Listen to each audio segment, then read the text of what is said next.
Distinguished delegates, I'm Minghum Yamtarch from Mongolia. Today, I take the floor on behalf of the Children and Youth Major Group, not only as a representative of the current generation, but also as a voice for future generations whose fate lies in the decisions that we make today. As such, we are advocating for the inclusion of intergenerational equity in the operating principles of the Future Science Policy Panel, not just as a technical requirement, but as a moral imperative. We would like to highlight that the principle of intergenerational equity built on the United Nations' long history of acknowledging the need to safeguard future generations, dating back to the UN Charter of 1945.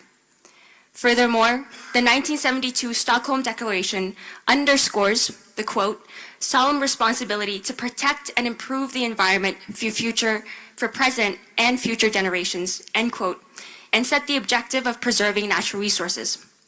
Subsequent declarations and agreements, including the Rio Declaration, the UNFCCC, CBD, and other MEAs, have reaffirmed the need to safeguard the right and interests of future generations. Following in the footsteps of these groundworks, we must recognize that the decisions we make today and the policy recommendations of the future SPP will profoundly impact the quality of life for future generations to come.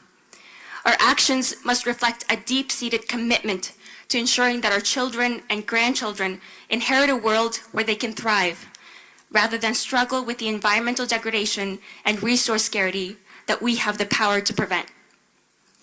In complementarity with intergenerational equity, we further emphasize the importance of meaningful youth engagement today through the establishment of a youth expert advisory group that will incorporate the lived experiences of young people with chemicals, waste, and pollution in bridging science and policy through youth substantive contributions to the future SPP works.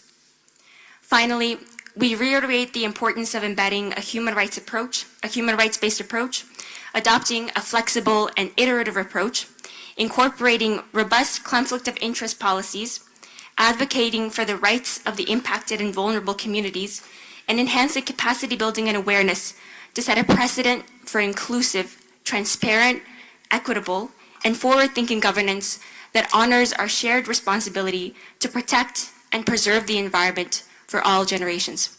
Thank you.